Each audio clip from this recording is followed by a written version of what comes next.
अस्सलाम वालेकुम। उम्मीद है आप सब दोस्त खैरियत से होंगे। डॉक्टर शुजात अली आपकी खिदमत में हाजिर है। रावलपिंडी रिंग रोड स्कैंडल के हवाले से काफ़ी ख़बरें आ रही हैं और बहुत इम्पोर्टेंट ये मौजू है। मुल्क की तरक्की के हवाले से हुकूमत के इन इक़दामात के हवाले से जो वो कर रही है करप्शन को रोकने के लिए, और मैं समझता हूँ कि ओवरऑल एक हमारी सोसाइटी का अलमिया जो है वो इस तरह के वाक़े में है। तो इस वजह से आपसे मुखातिब हूँ।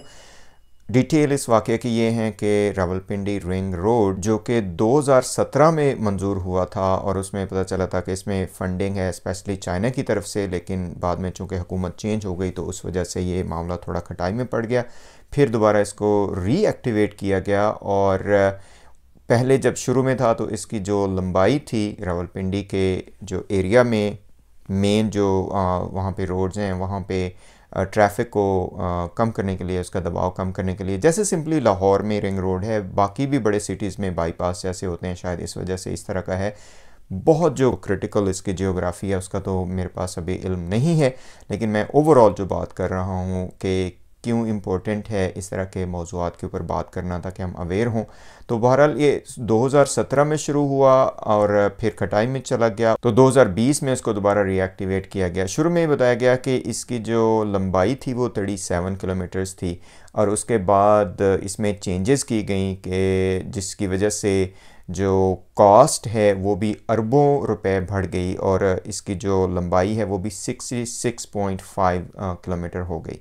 ठीक है जी। तो इसमें जो इस वक्त सूरत हाल बनी हुई है वो ये है कि काफ़ी सारे अफसरान जो हैं, जो ज़िले इंतज़ामिया होती हैं, जैसे कमिश्नर हैं, डीसी हैं, डिप्टी कमिश्नर हैं, असिस्टेंट कमिश्नर हैं और भी प्लानिंग वाले बंदे हैं, वो भी इसकी ज़द में आए हुए हैं कि उन्होंने जो इसमें करप्शन की है और इसमें हुकूमती वज़रा जो हैं, स्पेसिफ़िकली इसमें एक जुल्फ़ी बुखारी साहब हैं और दूसरा एक ग़ुलाम साहब हैं। मुझे पूरा माज़रत, नामों से कोई फ़र्क नहीं पड़ता है, ये किरदार हैं हमारे माशरे के बस जो चलते आ रहे हैं शुरू से ही, एक फ़रसूदा निज़ाम के हम ग़ुलाम हैं और वही निज़ाम जो है ना इसने हमें जकड़ा हुआ है।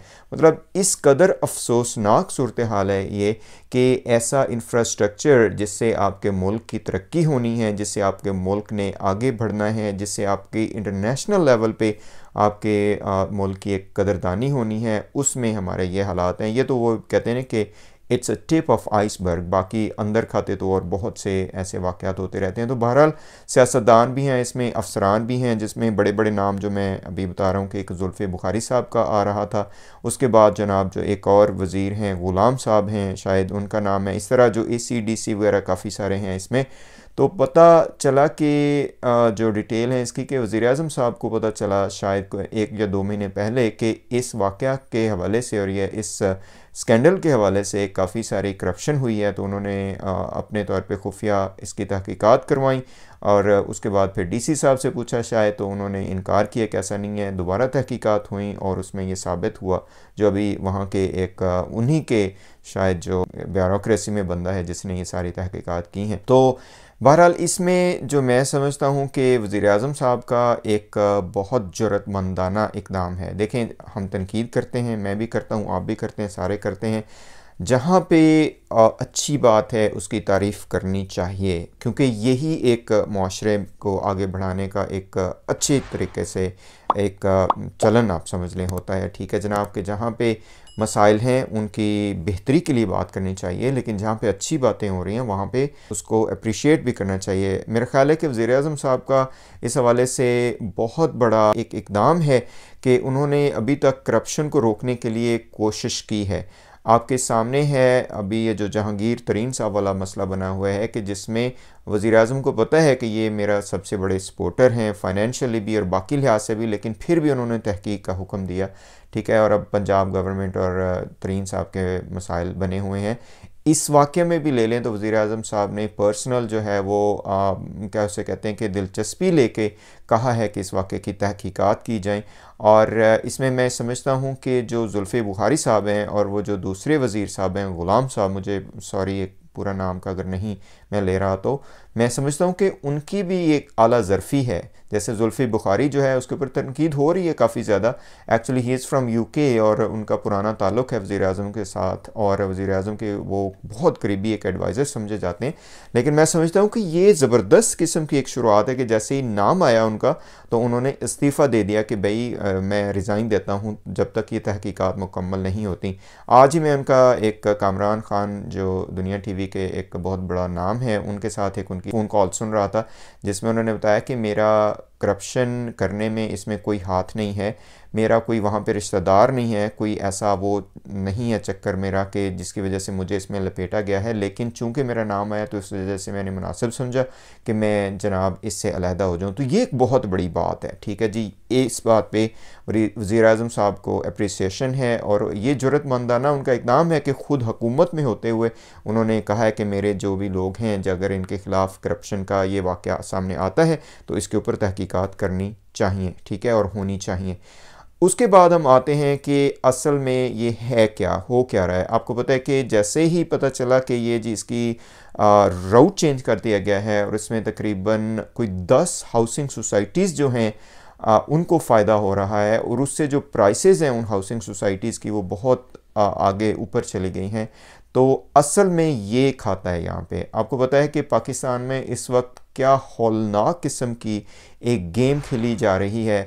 ये बड़ी बड़ी हाउसिंग सोसाइटीज़ के नाम के ऊपर यकीन करें इस कदर बर्बादी फैलाई जा रही है, एक नेचुरल एनवायरनमेंट को बर्बाद किया जा रहा है और लोगों को जो है ना वो एक कहते हैं ना कि लाल बत्ती के पीछे लगाया हुआ है और वहाँ पे सहूलियात हैं। बहरहाल ये बात नहीं है कि सहूलियात नहीं है, लेकिन ऐसे कोई मुल्क तरक्की नहीं करता, यकीन करें, ठीक है।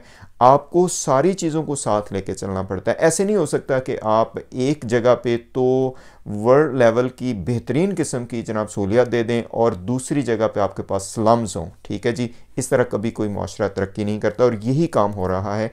ये जो हाउसिंग सोसाइटीज़ वाले हैं, लुटेरे, लफंगे, करप्शन से इनके जनाब पेट नहीं भरते, ठीक है जी। तो ये लोग इस तरह की, ये किसी इनके दिल में रहम नहीं है। आपको पता है ये जो मलिक रियाज बना फिर रहा है ये बहरिया टाउन वाला, उसके कितने ज़्यादा करप्शन के स्कैंडल हैं और अभी ये भी सामने आया इसी में भी कि 10 हाउसिंग सोसाइटीज़ जो हैं वो इससे फ़ायदा उठा रही हैं। तो असल गेम ये है, मेरा ख्याल है पैसा सारा इन्होंने लगाया है और चेंजेस इन्होंने करवाई हैं और साथ साथ चूँकि अपोजिशन भी इस तलाश में होती है कि वो जनाब उनको कोई ना कोई हाथ लगे गवर्नमेंट के ख़िलाफ़ बात करने में, तो उन्होंने भी अपने कहते हैं कि बहती गंगा में हाथ धो लिए हैं। तो इस हवाले से गुजारिश ये है कि जो ज़िम्मेदारान हैं उनको बिल्कुल सज़ा मिलनी चाहिए। कोई इसके ऊपर मेरा ख्याल लहदा नहीं होनी चाहिए कि जी अफसरान अगर शामिल हैं तो उनको भी जेल में फेंकें, बल्कि उनको ऐसी सज़ा दें वज़ीर आज़म साहब और जो गवर्नमेंट है कि आइंदा से किसी को ज़रूरत ना हो ब्यूरोक्रेसी का। आपको पता है कि हमारे पाकिस्तान में एक फरसूदा निज़ाम इस कदर जकड़ा हुआ है पूरे मुल्क को इन्होंने कि बस खुदा की बना। अच्छा, पूरी दुनिया में शायद ही कोई इस तरह का सिस्टम हो, इंडिया में शायद हो क्योंकि ज़ाहिर है कॉलोनियलिज़म की हम पैदावार हैं और उसी सिस्टम को हमने आगे रखा हुआ। इंडिया में शायद हो, लेकिन उन्होंने बहुत ज़्यादा रिफॉर्म्स की हैं और हमारे यहाँ तो बस वही ना कि पैसा दो और काम निकलवाओ और वही काम हो रहा है। लेकिन इसमें जो मैं समझता हूँ कि एक तो जैसे पहले कहा कि वज़ीर आज़म साहब के लिए अप्रिसिएशन है कि उन्होंने इसको ऊपर इक़दाम किया और दूसरे नंबर पे उन अफसरान के ऊपर लानत है कि जो गरीबों का माल लूटते हैं और उन ब्यूरोक्रेसी वालों के ऊपर लानत है कि जो इस तरह के करप्शन और मुल्क के ख़िलाफ़ जराइम में हिस्सा डालते हैं। आप सबका बहुत शुक्रिया। आपसे गुजारिश है कि अगर आपने अभी तक हमारे इस चैनल को ज्वाइन नहीं किया तो प्लीज़ ज्वाइन करें और अपने फ्रेंड्स को भी कहें। अल्लाह ताला आप सबको खुश रखे और अल्लाह ताला हमें सही रास्ते पे चलाए और रिश्वत सतानी और करप्शन से हमें बचाए। अल्लाह हाफ़िज़। अस्सलामु अलैकुम वरहमतुल्लाहि वबरकातुहू।